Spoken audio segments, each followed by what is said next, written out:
우리는 2025년 날마다 예수를 깊이 생각하고 사랑하는 교회로 함께 세워져 가고 있습니다. 우리 이번 주 월요일에는요, 지난 월요일에는요, 특별히 시편 68편을 묵상했습니다. 많은 분들이 묵상하면서 많이 힘드셨을 것입니다. 어려웠을 것입니다. 실제로 시편 68편은요, 시편 중에 굉장히 어렵고 조금은 난해한 시편 중에 하나입니다. 왜냐하면 너무나도 많은 주제들이 등장하고 다양한 내용들이 언급돼서 이 내용을 하나하나 우리가 다 온전히 이해하기가 참 쉽지 않습니다. 근데 한 가지 분명한 것은 이 시편은 다윗 왕이 썼고요, 그리고 전쟁에 대한 배경을 담고 있다는 것입니다.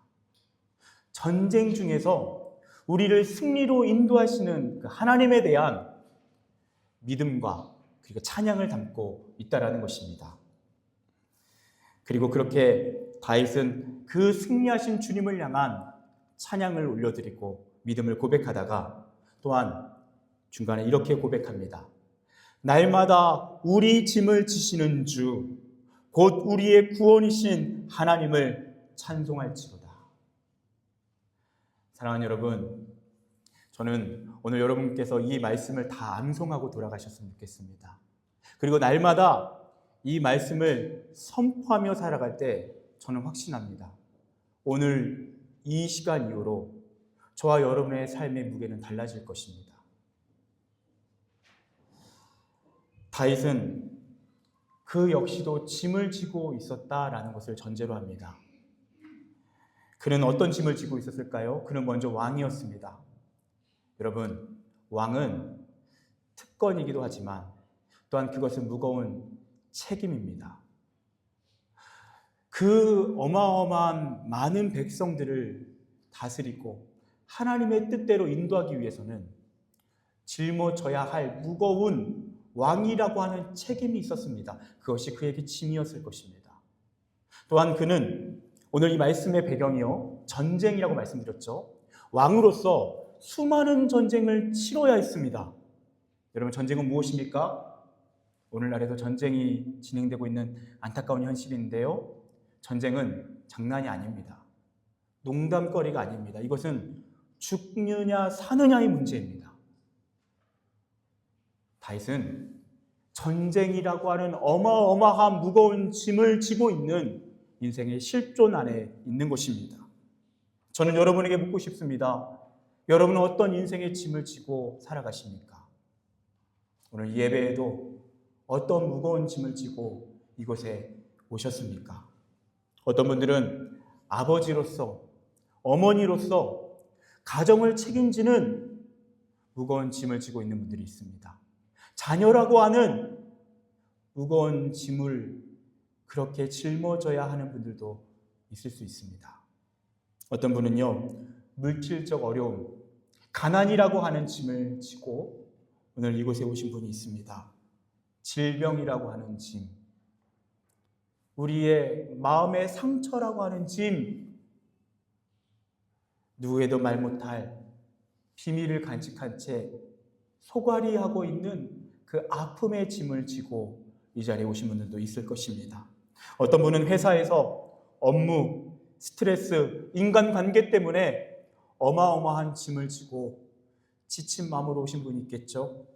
청년들 중에는 입시라고 하는 짐, 시험이라고 하는 짐, 논문이라고 하는 짐, 그리고 앞으로 어떻게 내 인생을 꾸려나가야 할지 그 막막함이라고 하는 그 인생의 짐을 가지고 오신 분도 계실 것입니다. 여러분, 우리는요, 이렇게 무거운 짐을 지고 가다 보면요, 나만 이런 짐을 지고 가는 거 아닌가? 나처럼 이렇게 무거운 짐을 지고 있는 사람이 있나? 그런 나름대로의 큰 착각에 빠지기도 합니다. 제가 예전에 한 목사님께 들었던 이야기입니다. 이분이요, 좀 특출나게 부유한 집안에서 자라신 분입니다. 이분이 어린 시절부터 어울렸던 친구들은 자연스럽게 부유한 친구들이었습니다. 그 중에는 대기업 회장의 자제들도 있었습니다. 한번 이분이 그런 이야기를 하시더라고요. 그 대기업 회장들이 자라나서 지금 언론에서 나오는 그런 사람들 중에 여러 명 있는데 사람들은 그들을 부러워한다고 합니다. 그런데 참 모른다라고 합니다.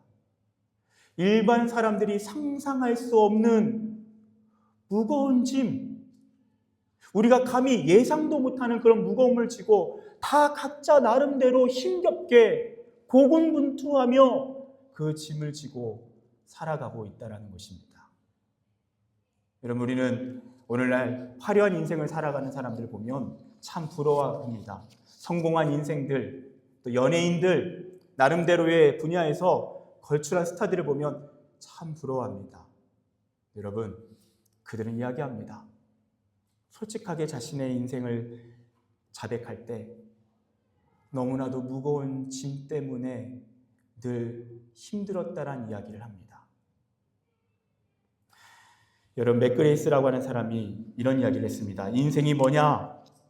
잠깐 걸으면서 즐기는 산책인 줄 알았는데 막상 겪어보니 미처 준비가 안 된 채 달려야 하는 마라톤으로 바뀌는 것, 그것이 인생이라고 합니다. 여러분, 참 와닿지 않습니까? 산책인 줄 알았습니다. 그냥 가볍게 걸으면 되는 줄 알았습니다. 그런데 어느 순간 속도가 바뀝니다. 정신없이 뛰어야 합니다. 그래야 살아남습니다. 그런데 저는 맥그레스가 하나 놓친 게 있다고 생각합니다. 그냥 마라톤이 아닙니다. 무거운 짐을 짊어지고 달려야 하는 마라톤입니다. 가벼운 마라톤이 아니죠. 그냥 경기에만 집중할 수 있는 마라톤이 아니죠. 누구도 필연적으로 자기만의 무거운 짐을 지고 걸어야 하는 마라톤, 그것이 우리의 인생입니다.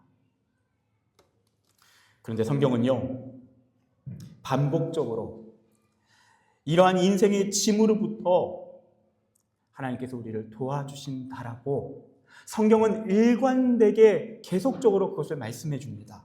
시편 55편 22절, 내 짐을 여호와께 맡기라. 그가 너를 붙드시고 의인의 요동함을 영원히 허락하지 아니하시리로다. 시편 81편 6절, 이르시되 내가 그의 어깨에서 짐을 벗기고 그의 손에서 광주리를 놓게 하였도다. 이사야 10장 27절, 그날에 그의 무거운 짐이 너의 어깨에서 떠나고 그의 몽해가 너의 목에서 벗어지되. 주님은 우리에게 끊임없이 반복적으로 우리의 인생의 짐이라고 하는 이 실존에 대해서, 그분이 무관심한 분이 아니라 그분은 너무나도 그것에 대해서 주목하고 계시며 우리를 도와주기 원하시는 분이라고 하는 것입니다. 오늘 말씀은 더 놀라운 사실을 알려줍니다. 날마다 우리 짐을 이미 지고 계시는 분이 계시다고 말씀합니다. 우리는 우리가 홀로 무거운 짐을 지고 걸어가는 줄 알았는데 아니라고 말씀합니다. 오늘 말씀은 이미 날마다 우리의 짐을 함께 지고 계시는 분이 계시며 그분이 우리의 주님 하나님이시다고 고백합니다. 여러분, 6.25 전쟁 중에 있었던 이야기입니다. 여러분, 미군들이요, 그 당시 이렇게 트럭으로 피난길을 이렇게 운전해서 가고 있었습니다. 근데 많은 사람들이 이렇게 짐을 짊어지고 피난길을 행렬을 걸어가는 걸 보고 이렇게 트럭에 사람들을 태워줬다고 합니다. 그래서 많은 사람들이 그 트럭에 탑니다. 근데 한 여인이요, 트럭에 탔는데도 여전히 무거운 짐을 머리에 짊어지고 있는 것입니다. 그래서 옆에 있는 사람이 아니 왜 짐을 짊어지고 있냐고, 좀 내려놓으라고 그랬더니 그 여인이 그렇게 대답합니다. 차를 태워준 것도 고마운데 양심이 있지 어떻게 짐까지 내려놓을 수 있냐고. 여러분, 짐을 내려놓는 것, 그것이 당연한 것입니다. 그것이 오늘 주님 우리에게 알려주시는 놀라운 비밀입니다. 왜냐? 하나님께서 우리의 짐을 지고 계시기 때문입니다. 그 무거운 짐을 내려놓으면 되는데 억울하게 그 여인처럼 우리는 그 짐을 지고 살아간다는 것입니다. 그렇다면 하나님께서는 날마다 어떻게 우리의 짐을 지시는가? 여러분, 저는 사실 그게 너무 궁금했습니다. 이번 설교를 준비하면서 그 부분이 명쾌하게 제 안에서 확실하게 말씀을 통해서 정리되었습니다. 어떻게 하나님이 날마다 우리의 짐을 지시는가? 분명히 우리에겐 짐이 있는데 내가 예수님을 믿어도 분명히 그 짐은 여전히 있는 것 같은데 하나님이 그 짐을 지신다고 이걸 어떻게 이해하고 어떻게 소화할 수 있을까? 먼저 날마다 우리 짐을 지시는 분이 정확히 누구인지를 오늘 말씀을 통해 알 필요가 있습니다. 오늘 말씀 이렇게 이야기합니다. 날마다 우리 짐을 지시는 주, 곧 우리의 구원이신 하나님을 찬송할지로다. 여러분, 오늘 말씀에서는요, 구원이라는 단어가 등장합니다. 하나님이 우리의 구원이라고 고백합니다. 근데 제가 이 히브리어 사전을 찾아보면서 단어 하나하나를 찾아보다가 깜짝 놀랐습니다. 여러분, 이 구원이라고 하는 단어가 정확히 히브리어로 어떤 단어인지 아십니까? 예수라고 하는 단어입니다. 정확히 예수입니다. 예수라고 하는 이름은 구원이란 뜻이고 구원자란 뜻입니다. 성경의 모든 구원이 바로 예수 그리스도 안에서 이루어졌기 때문에 예수님은 자신의 이름을 구원, 예수라고 하셔서 이 땅에 오신 것입니다. 저는 오늘 이 말씀을 이렇게 읽고 싶습니다. 날마다 우리 짐을 지시는 주, 곧 우리의 예수이신 하나님을 찬송할지로다. 그분이 우리의 구원이시고 그분이 우리의 예수이십니다. 누가 날마다 우리의 짐을 지십니까? 예수 그리스도이신 줄 믿습니다. 예수님이 우리의 짐을 지십니다. 그분이 오늘도 우리와 함께 그 짐을 짊어지신다라는 것입니다. 그래서 예수님은 마태복음 11장 28절에 예수님께서 직접 이렇게 말씀하셨습니다. 수고하고 무거운 짐진 자들아, 다 내게로 오라. 내가 너희를 쉬게 하리라. 사랑하는 여러분, 무거운 짐을 지고 오셨습니까? 주님 말씀하셨습니다. 다 내게로 오라. 다 내게로 오라. 내가 너를 쉬게 할 것이다. 너의 인생의 무거운 짐, 그 무거운 짐을 지고 마라톤 하듯이 정신없이 달려왔던 인생, 너에게는 쉼이 필요하다고 말씀하십니다. 그리고 우리에게 그 쉼을 약속하십니다. 그리고 그 쉼을 어떻게 허락하시는지, 어떻게 우리의 짐을 지시는지를 그 이후에 그분은 정확하게 알려주십니다. 우리 말씀 본문 한번 보겠습니다. 오늘 제가 본문을 띄워드렸죠. 우리 함께 전체적으로 다시 처음부터 28절부터 30절까지 읽어보겠습니다. 시작. 수고하고 무거운 짐진 자들아, 다 내게로 오라. 내가 너희를 쉬게 하리라. 나는 마음이 온유하고 겸손하니 나의 멍에를 메고 내게 배우라. 그리하면 너희 마음이 쉼을 얻으리니 이는 내 멍에는 쉽고 내 짐은 가벼움이라. 아멘. 주님께서 저와 여러분에게 내가 너희를 쉬게 하겠다라고 말씀하십니다. 그리고 어떻게 쉼을 얻을 수 있습니까? 30절에 내 멍에는 쉽고 내 짐은 가벼움이라. 멍에를 통해서 우리를 가볍게 해주겠다라고 말씀하십니다. 이게 무슨 말일까요? 여러분, 사진을 하나 준비했는데요. 사진 한번 띄워주시겠습니까? 여러분, 멍에는 무엇일까요? 멍에는 지금 보이는 이 동물의 어깨에 연결해 놓은 막대기가 있죠? 그게 막대기가 멍에입니다. 멍에는요, 두 마리의 동물을 한 짝으로 묶어서 일을 시킬 때 사용하는 것이 멍에입니다. 여러분, 예수님께서 어떻게 우리의 짐을 지시냐고요? 함께 지시는 거예요.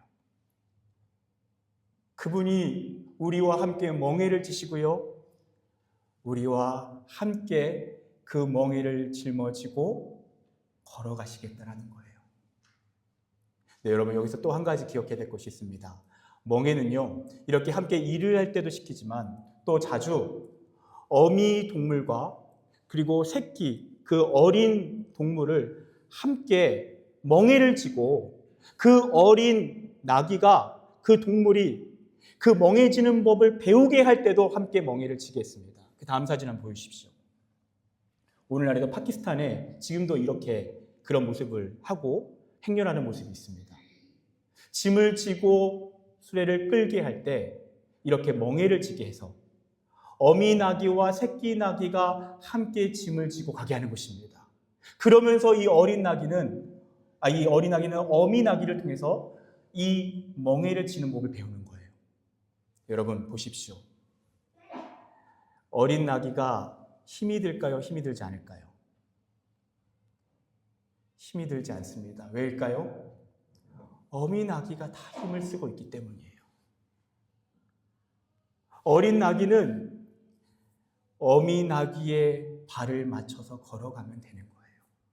물론 그 짐에, 그 어깨에 짐이 있어요. 그 짐이 무겁지 않습니다. 가볍습니다. 그 짐은 우리를 무너뜨리지 않습니다. 그 짐은 우리가 넉넉히 감당할 수 있는 짐입니다. 사랑하는 여러분, 날마다 우리 짐을 지시는 주 예수 그리스도, 그분이 날마다 우리와 함께 이렇게 멍에를 지기 원하십니다. 이것이 예수님의 뜻입니다. 예수님은 여러분 혼자 그 짐을 지지 않기 원하십니다. 내 모든 짐을 나 홀로 지고 견디다 못해 쓰러질 때 불쌍히 여겨 구원해 주실 은혜의 주님 오직 예수. 주님은 함께 여러분과 그 짐을 지기 원하시는 거예요. 수고하고 무거운 짐진 여러분, 오늘 참 잘 오셨습니다. 정말 잘 오셨습니다. 주님이 여러분에게 말씀하십니다. 날마다 함께 짐을 지자. 나는 너 혼자 그 짐 지고 가는 거 원치 않는다. 나와 함께 나의 멍에를 메고 나와 함께 그 인생을 걸어가자. 그때 너희 안에 참된 쉼이 있을 거야. 그게 내가 너를 위해 예비해 놓은 인생의 길이야. 인생은 혼자 고군분투 정신없이 짐을 지고 뛰어가야 하는 마라톤이 아니야. 내가 너와 함께 짐을 진다면 너는 그 짐 충분히 감당할 수 있어. 주님 우리에게 그렇게 말씀하시는 거예요. 그래서 주님이 수고하고 무거운 짐진 자들아 다 내게로 오라고 말씀하십니다. 사랑하는 여러분, 날마다 우리의 짐을 지시는 예수님께 날마다 나아가십시오. 날마다 그분께 나아가십시오. 그리고 그분을 찬송하십시오. 오늘 말씀이 그렇게 이야기합니다. 우리의 구원이신 예수이신 하나님을 찬송할지로다. 그분을 찬송하는 것입니다. 근데 여러분, 우리 찬송할 때 먼저 기억해야 될 것이 있습니다. 이 찬송하다라고 하는 단어는 바라크라고 하는 단어인데, 이 단어는 찬송하다, 예배하다, 경배하다는 뜻도 있지만 그 전에 가장 첫 번째 의미가 있습니다. 그것이 무엇인지 아십니까? 무릎 꿇다입니다. 무릎 꿇다예요. 여러분, 낙타는요, 주인과 함께 짐을 지고 가다가 이제 너무너무 힘들면요, 그 짐이 감당하기 힘들면 어떻게 하는지 아십니까? 무릎을 꿇습니다. 왜 무릎을 꿇습니까? 혼자서는 그 짐을 풀어 내려놓을 수가 없기 때문이에요. 무릎을 꿇어 엎드리면 주인은 그 짐의 그 무게를 풀어서 짐을 내려놓고 쉬게 해주는 거예요. 여러분, 우리는 낙타입니다. 우리는 낙타입니다. 우리 혼자 우리의 짐을 벗겨낼 수가 없어요. 겸손히 그분 앞에 무릎 꿇을 때, 그분 앞에 엎드릴 때에만 주님께서 우리의 짐을 풀어주시는 거예요. 그리고 그분이 함께 멍에를 메고 우리와 함께 그 짐을 지고 걸어가시는 거예요. 사랑하는 여러분, 날마다 예수님께 나아가십시오. 날마다 예수님께 나가서 날마다 그분 앞에 무릎 꿇으십시오. 그리고 그분이 우리의 짐을 풀어주시도록, 그리고 그분과 함께 멍에를 맬 수 있도록 먼저 그분 앞에 무릎 꿇으십시오. 그리고 우리의 짐을 풀어주시는 하나님, 그 예수 그리스도를 찬송하시는 저와 여러분 되시기를 축복합니다. 여러분, 찬송한다는 건 무엇입니까? 가장 강력한 믿음의 고백입니다. 나의 짐을 풀어주신 주님을 찬송합니다. 그것을 믿는다는 것과 동시에 그것을 너무나도 분명하게 믿기에 나의 짐을 풀어주시고 나에게 진정한 힘을 주시고 함께 그 짐을 메고 걸어가시는 주님, 그 주님께 감사하며 그 주님을 높이는 것이기 때문이에요.